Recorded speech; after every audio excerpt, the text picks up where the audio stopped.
अस्सलाम वालेकुम वरहमतुल्लाहि वबरकातुहू। मोहतरम नाजरीन, नमाज तरावी के ताल्लुक से चंद मसाइल लेकर के आज मैं फिर एक बार आपके सामने हाजिर हुआ हूँ। आज हमारा सवाल है, नमाज तरावी पढ़ने पर सवाब क्या है? क्या महल्ले की मस्जिद में नमाज तरावी पढ़ना ज़रूरी है या कहीं भी पढ़ सकते हैं? नमाज इशा को जमात के साथ न पढ़ने वाला शख्स वित्र की जमात में शामिल हो सकता है या नहीं हो सकता है?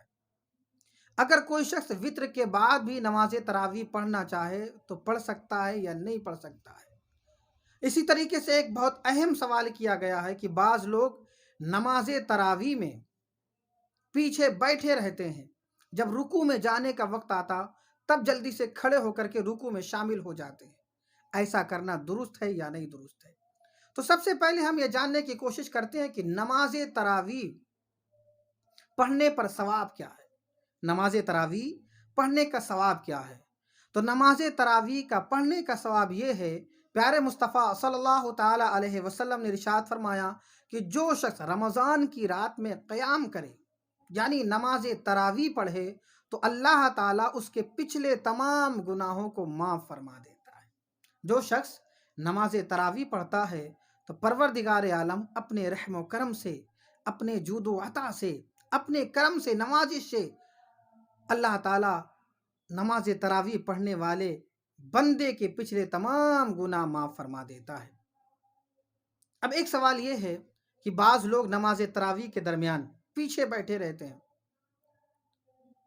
जब रुकू में जाने का वक्त आता तो जल्दी से खड़े होकर के नियत बांध लेते हैं और रुकू में शामिल हो जाते हैं, नमाज में शामिल हो जाते हैं।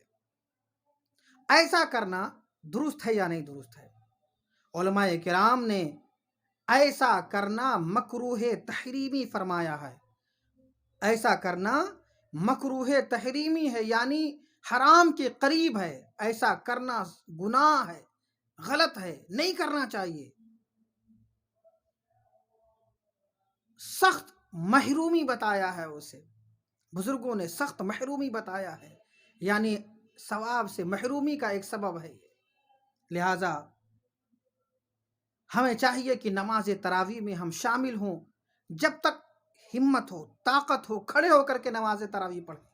अगर खड़े होने की ताकत ख़त्म हो जाए, कमज़ोरी लाहिक हो जाए, गिरने का अंदेशा हो, तो बैठ करके नमाज तरावी पढ़ें।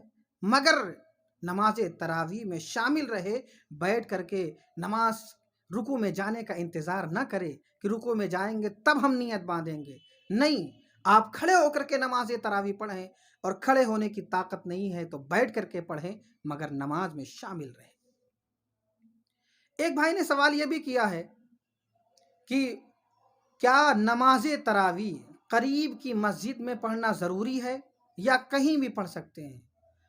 तो सबसे अफजल तो यही है कि नमाज तरावी अपने महल्ले की मस्जिद में पढ़ी जाए, मगर वहाँ का इमाम कुरान करीम दुरुस्त नहीं पढ़ता है। दूसरी मस्जिद का इमाम, जो मस्जिद दूर है, वहाँ का इमाम कुरान करीम दुरुस्त पढ़ता है, तो दूर वाली मस्जिद में पढ़ना ज़रूरी है।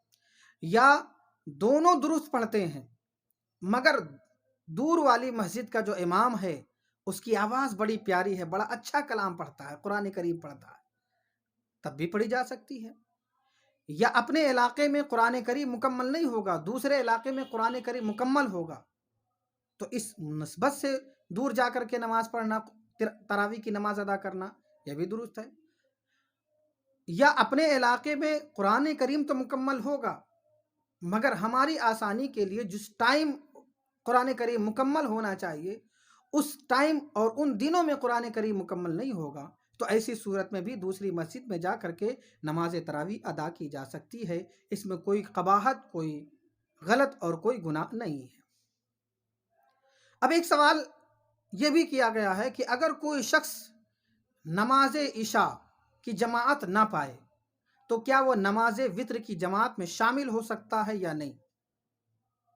तो जिस शख्स को नमाज इशा की जमात ना मिले उसके लिए हुक्म यह है कि नमाज वित्र भी बगैर जमात के वो अदा करे, बगैर जमात के नमाज वित्र भी वो अदा करे, तन्हा अदा करे, जमात के साथ वित्र की नमाज ना पढ़े।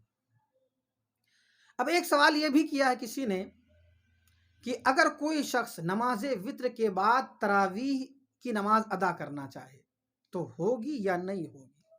تو نماز وتر کے بعد بھی تراویح کی نماز ہو جائے گی، نماز وتر کے بعد تراویح کی نماز ہو جائے گی، مگر یہ خلاف اولا ہے۔ بہتر یہ ہے کہ پہلے تراویح کی تمام رکعتیں پوری کر لی جائیں، پھر نماز وتر ادا کی جائے۔ السلام علیکم ورحمۃ اللہ وبرکاتہ۔